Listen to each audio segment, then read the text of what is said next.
Vamos ao Salmo 84. Vai ser o nosso texto de hoje, Salmo 84, com o título Eu, um feliz adorador. Eu, um feliz adorador. Diz assim a palavra de Deus em Salmo 84.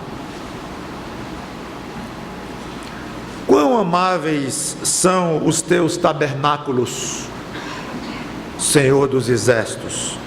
A minha alma suspira e desfalece pelos átrios do Senhor.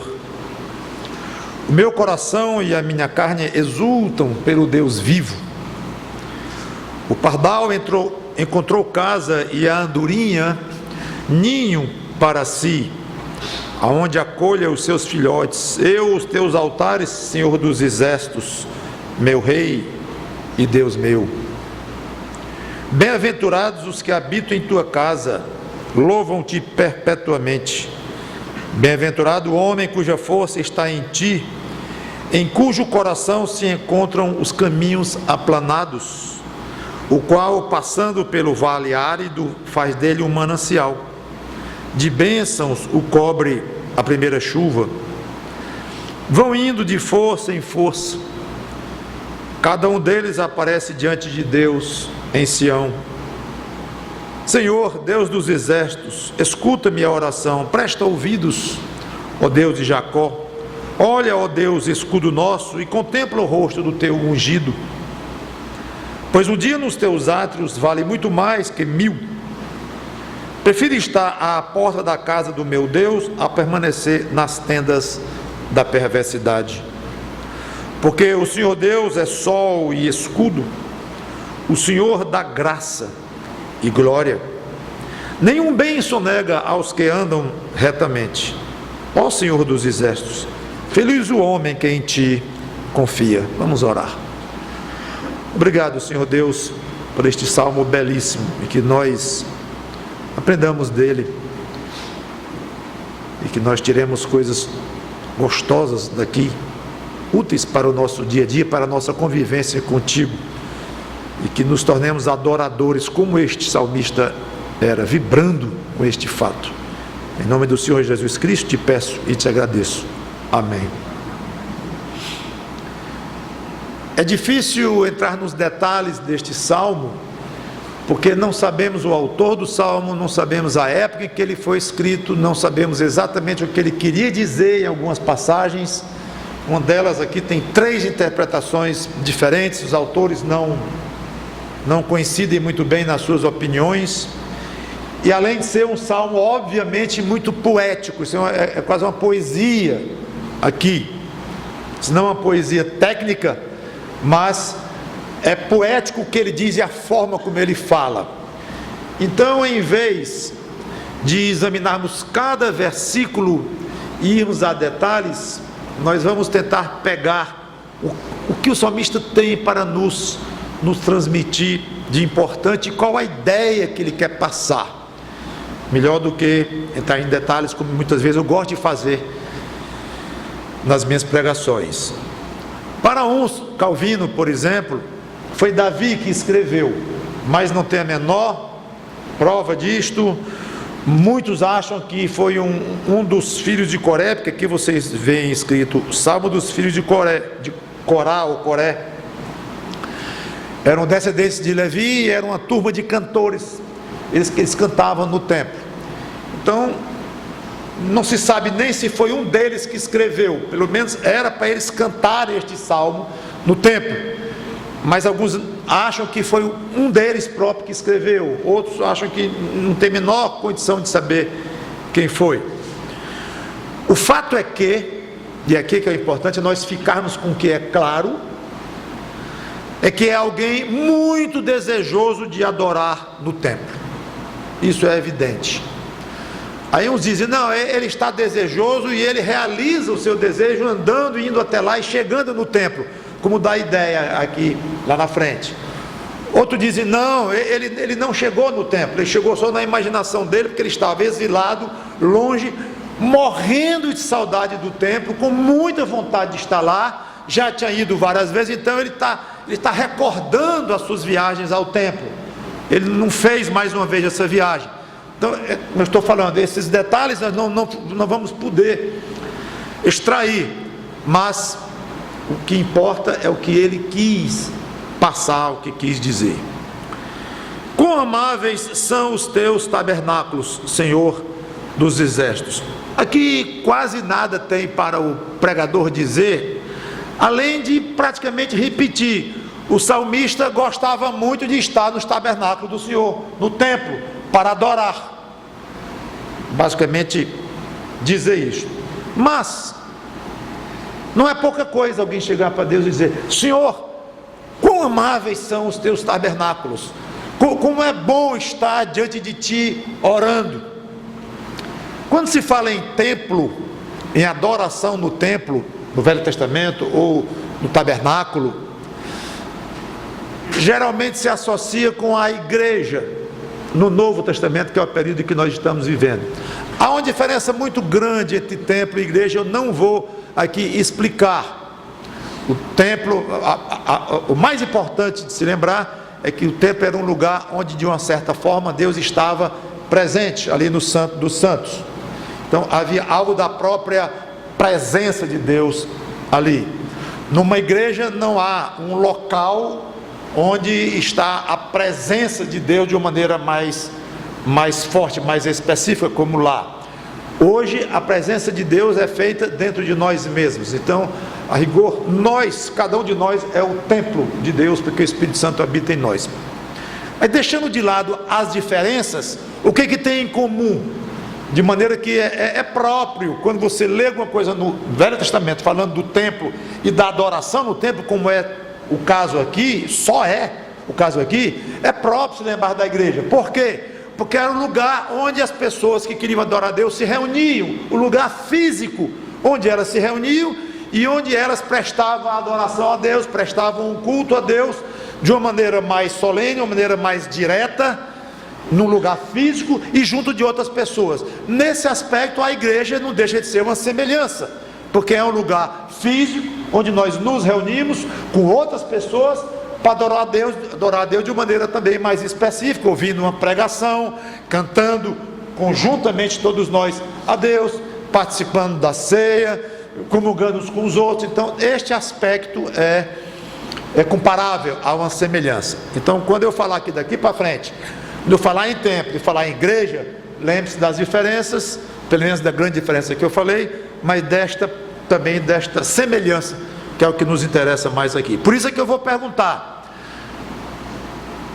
quantas vezes você tem dito: ó Senhor, quão amável é a tua igreja? Como ele disse, quão amáveis são os teus tabernáculos. Quão amável é estar na presença dos irmãos, com os irmãos, te prestando um culto. É gostoso demais. Não precisa saber detalhes do salmo para saber que isso estava palpitando no coração do salmista, estava vibrando com a ideia de estar lá. Você vibra com a ideia de um lugar para vir adorar a Deus de uma maneira coletiva, ouvindo uma pregação? Você não ouve uma pregação em casa hoje em dia, tudo muito moderno, pode até ouvir com áudio, com vídeo e tal, mas na presença de um pregador, na presença dos irmãos cantando, não, claro que não, é uma coisa bem mais fria.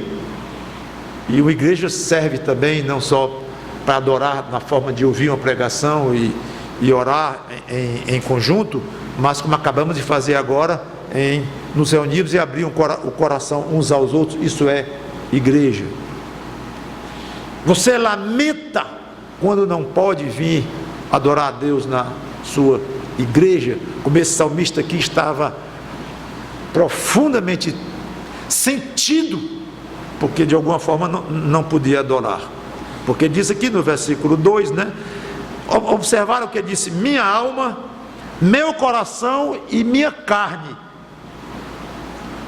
Pelo que eu saiba, não ficou mais nada dele. tira a alma dele, tira o coração e tira o corpo dele, ficou nada. Ou seja, ele inteiro sentia falta. A minha alma suspira, desfalece, e o meu coração, a minha carne exultam pelo Deus vivo. Ele precisava grandemente de Deus.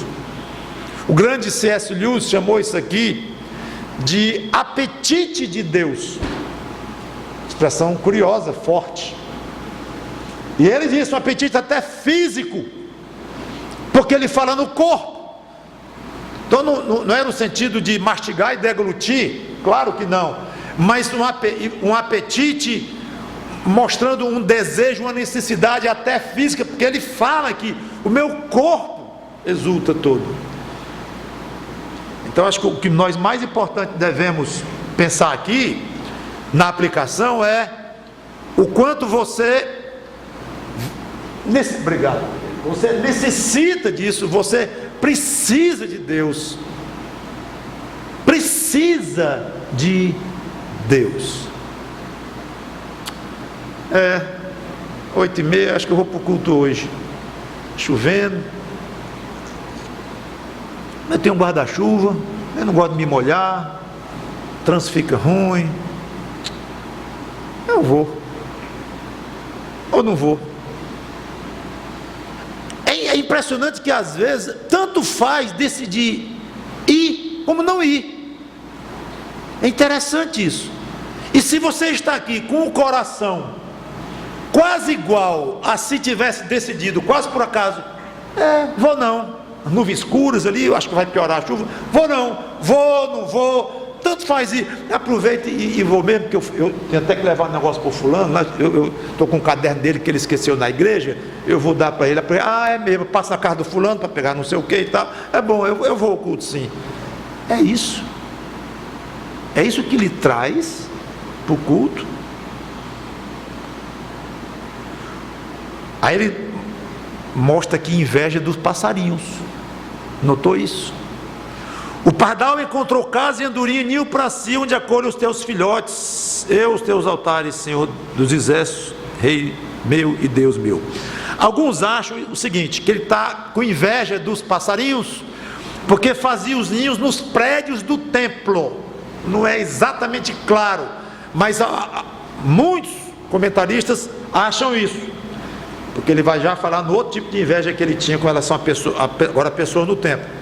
Então o que ele quer dizer é o seguinte: se eles encontram abrigo junto a ti, os passarinhos se aninham perto de ti, imagine o quanto eu gosto de estar lá, o quanto eu anseio estar lá. Se eles se sentem felizes, os passarinhos perto de ti, quanto mais eu. Senhor, eu quero muito estar aí, gostaria muito de estar te adorando nos tabernáculos. Agora a inveja, eu digo inveja talvez entre aspas, dos passarinhos que moravam na redondeza do templo, ele passa para os sacerdotes e levitas que ministravam lá e moravam no templo durante o seu turno. Os sacerdotes e os levitas, eles tinham um turno de serviço no templo. Enquanto eles estavam nos seus turnos, eles moravam lá, tinham quartos lá no templo. Aí ele diz no versículo 4: bem-aventurados que habitam em tua casa, louvam-te perpetuamente. É bom demais, eu queria estar morando, era logo era aí, para te louvar direto, para estar perto de ti.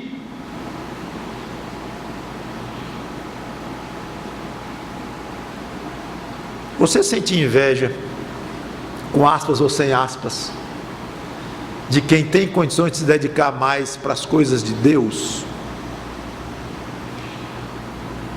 Os pastores, por exemplo, talvez pense, não é tão romântico assim, mas a pessoa vê assim, o pastor tem o dia todinho para estudar a Bíblia, para se aprofundar, para orar, para conversar com alguém que está necessitando. Isso faz parte da adoração a Deus também, e de estar pensando nas coisas de Deus. Coisa boa, deve ser bom demais. Eu não sei se pensa assim, não sei, nem que você pensa de um pastor. Talvez o mundo pense assim: quanto é que ganha um pastor? É a primeira pergunta, né? Talvez, é assim que o mundo avalia tudo, funções, profissões e coisa desse tipo.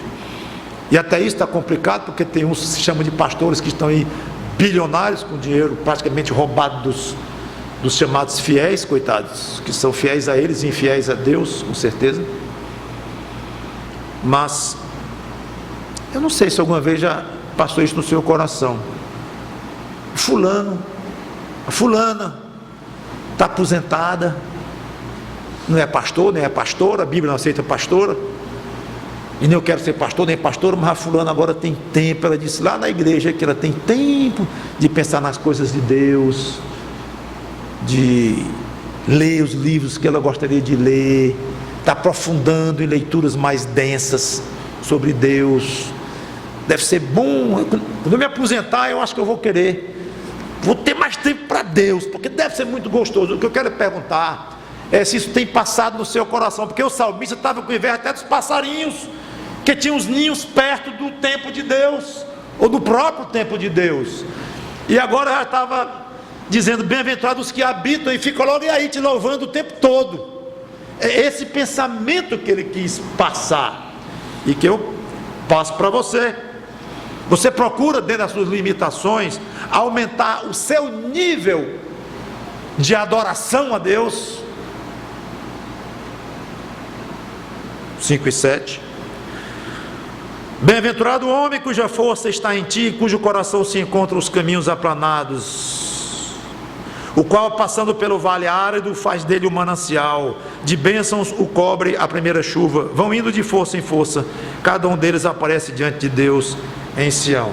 É uma passagem muito poética, essa parte especialmente difícil de definir uma situação específica. Parece que ele está mesclando aqui uma viagem ao templo com aspectos espirituais, falando de caminhos, passando por vales áridos que se tornam mananciais, e é difícil saber exatamente. E ele fala que vai de força em força, porque estava faltando força a ele.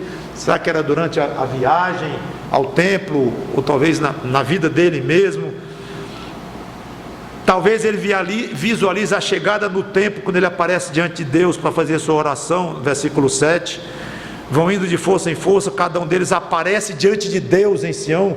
A ideia de que o peregrino chegou lá, no templo.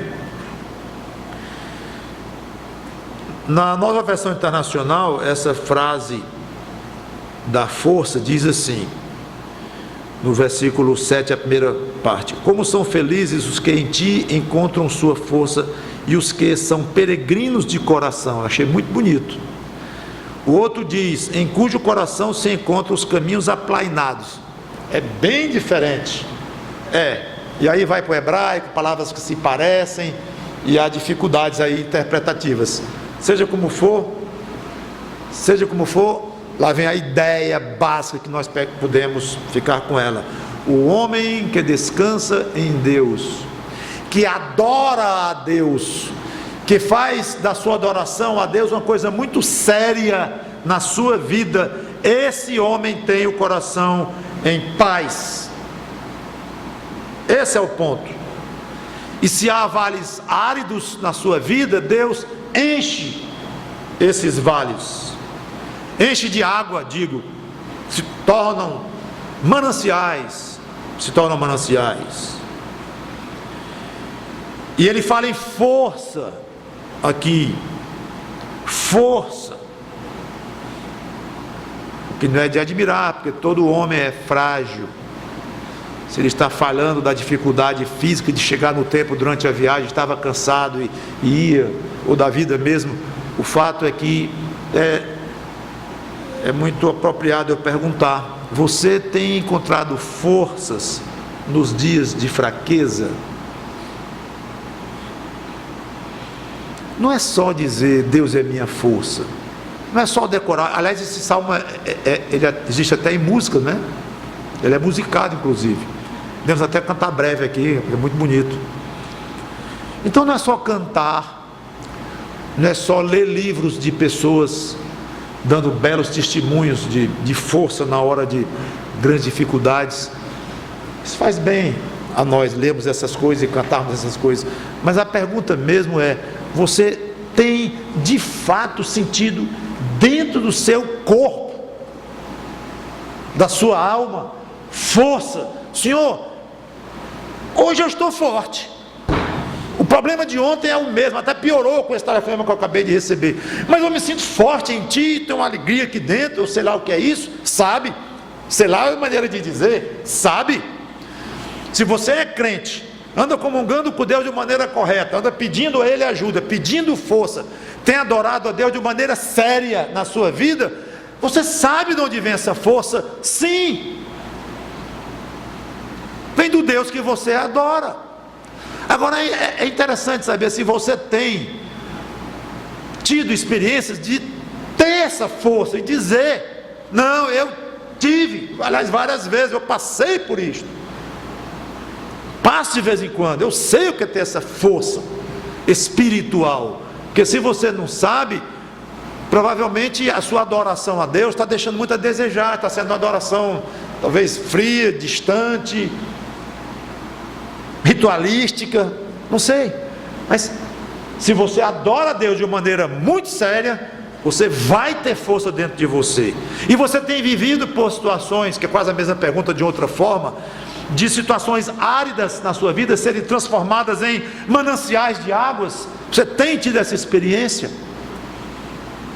Se não externamente, situações não apenas palpáveis, como você está com problema financeiro, resolveu tudo e você agora está bem de vida, inclui isso, mas eu quero lembrar mais ainda de situações internas, em que a sua alma estava árida, e que não mudou o externo, não mudou a parte física das coisas, nem mesmo sua saúde, talvez tenha até piorado, mas o seu interior tem enchido de água, no sentido de ter terminado a aridez, e agora está mais fresquinho, mais renovado, mais gostoso.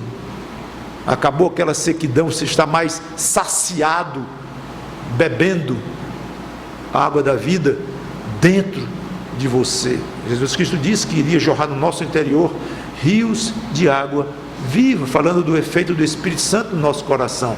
Gente, isso não é só para ler na Bíblia, achar bonito e decorar e ouvir uma pregação e ficar arrepiado. Não é isto, é para você viver isto. Talvez uma pergunta: qual foi a última vez que você estava com grande sequidão de coração e Deus transformou num manancial e você bebeu e bebeu e ficou bastante saciado? Responda você. O salmista aqui sabia o que era isso, e usando a expressão lá da Nova Versão Internacional, você é peregrino de coração. Achei bonita aquela expressão.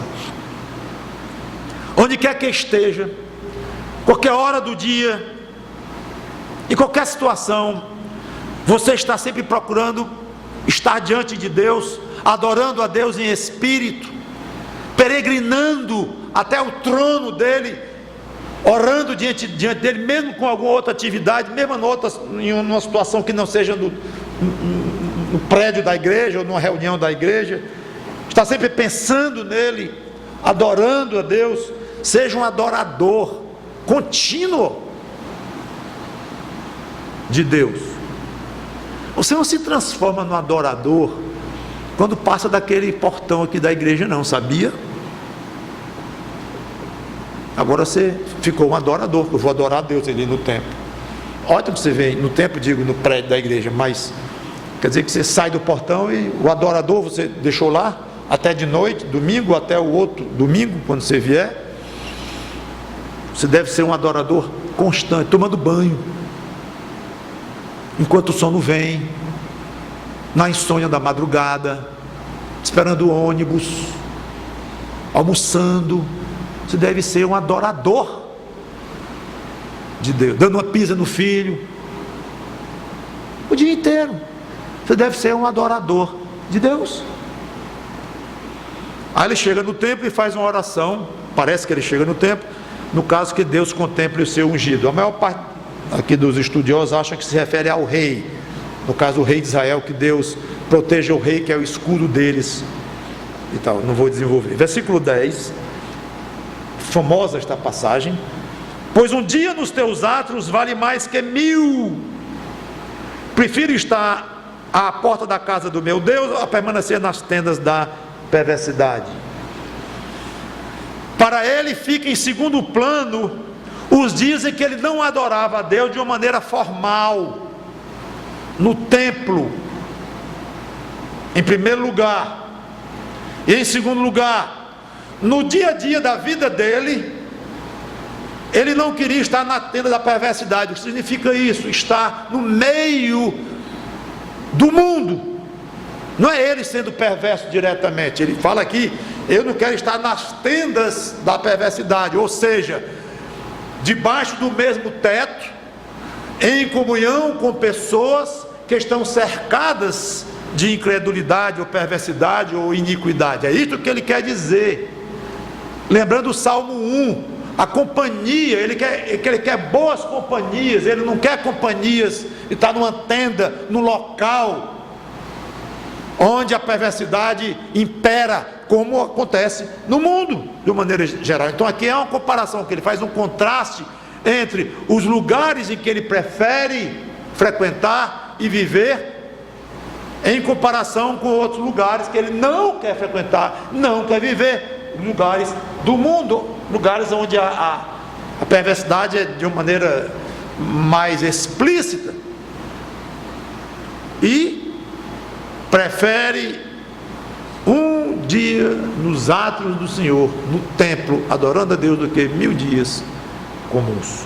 Uma maneira poética de dizer, mas não é porque é poesia que não tem uma verdade clara e forte a ser expressada, e há aqui. Você pode comparar o gozo espiritual de um domingo pelos outros 6 dias da semana, ou com os outros 6 dias da semana? Que significa o domingo para você, quando você pode estar 2 horas pela manhã e mais 2 horas pela noite numa igreja cheio de crentes, ouvindo a pregação, adorando a Deus de uma maneira mais explícita, mais formal. Estou dizendo toda vez de uma maneira mais formal, porque eu sei que você pode argumentar, mas pastor, eu adoro a Deus em casa. Tu está falando de um jeito que parece que eu só posso adorar a Deus no domingo lá na igreja. Por isso é que eu estou tendo cuidado de dizer, eu sei que você pode adorar a Deus em casa. Aliás, a pregação toda eu estou dizendo, seja um adorador direto o tempo todo, até tomando banho eu falei, eu sei que você pode adorar a Deus o tempo todo, mas há momentos de uma adoração mais direta, claro.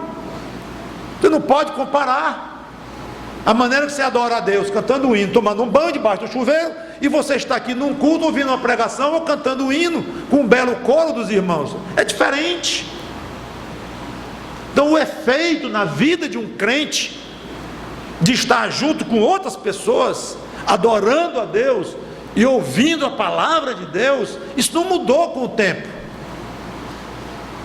Está cada vez mais fora de moda ir para culto, obedecer horários, porque as cidades ficam maiores, o trânsito fica mais difícil, a internet está onipresente nas nossas casas, até na nossa cama, com um negócio sem fio na mão, um computador, um wireless aí.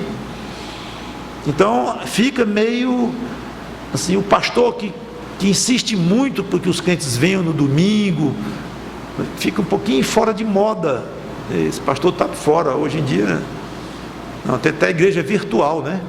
Agora, igreja que não se reúne, não tem prédio, é igreja virtual, as pessoas não se conhecem, mas tem o pastor, tem o pregador, tem o culto, tem tudinho, é tudo virtual, um olhando os outros no computador. Tudo bem, é uma coisa já estranha, extrema, mas sei lá, isso acaba contaminando a gente e tirando de nós o peso da necessidade de um encontro físico uns com os outros para adorar a Deus. Você escolhe com cuidado as companhias que você tem ao seu lado, os lugares em que você frequenta.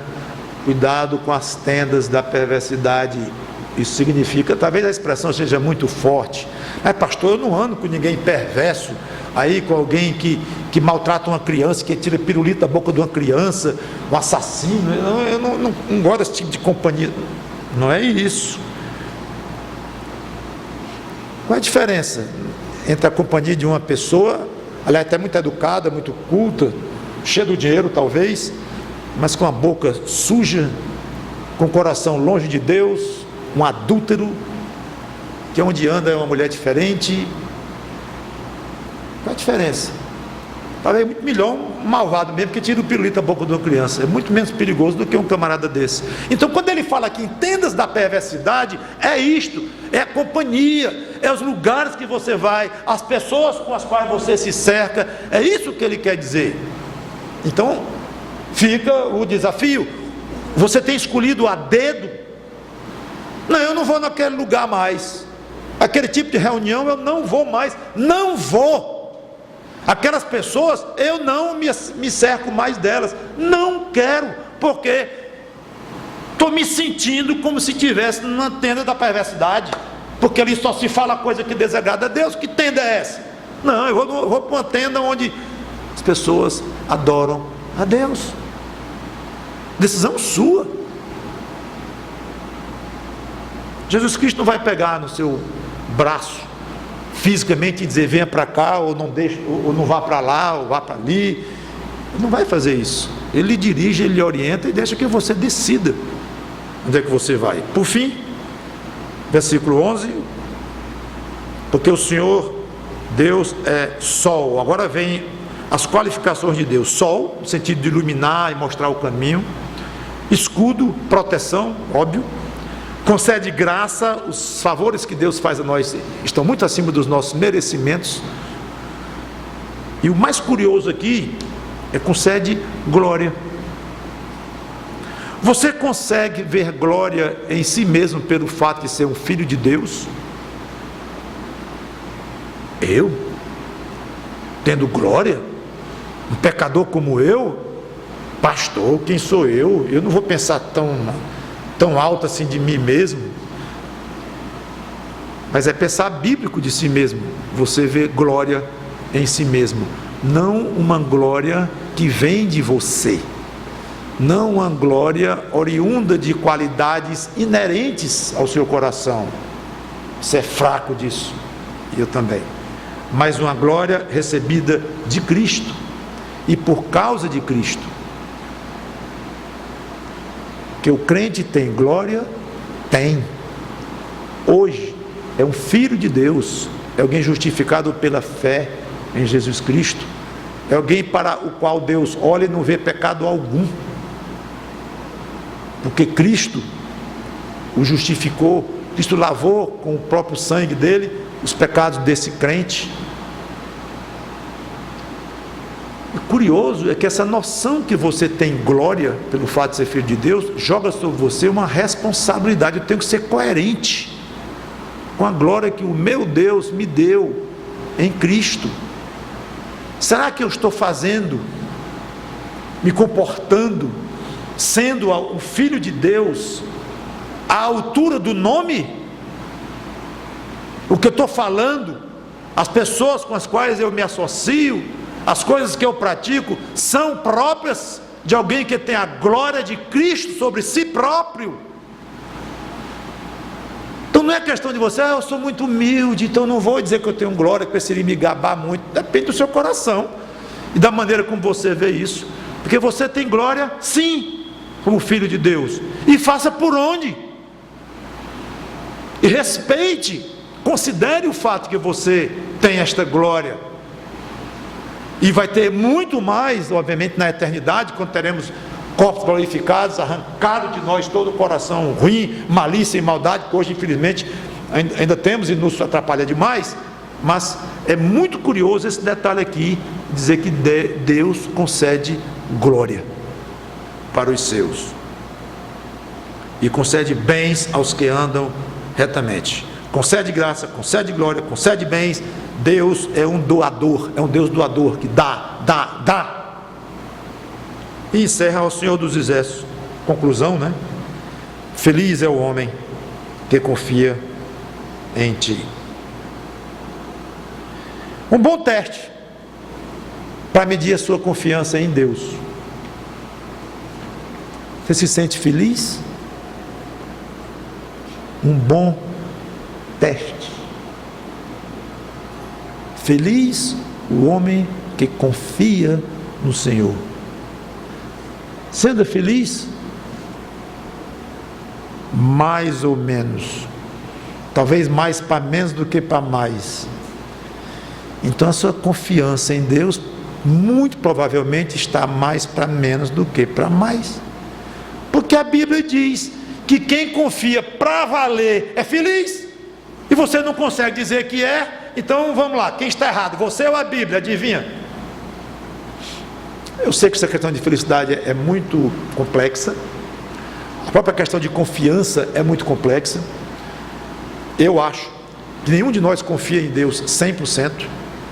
Gostaria eu de poder confiar em Deus como Cristo confiava. A nossa fé ainda é muito imperfeita para isso. A nossa carne ainda nos atrapalha. Então, infelizmente, a nossa confiança em Deus não é a que vai ser quando estivermos com Ele. Claro, tem crentes com mais confiança, outros com menos confiança em Deus. Há uma variação muito grande. Mas é curioso quando a Bíblia associa a confiança com a felicidade. Então, nunca esqueça isto. Estou me sentindo infeliz. Sinal vermelho piscando, alerta.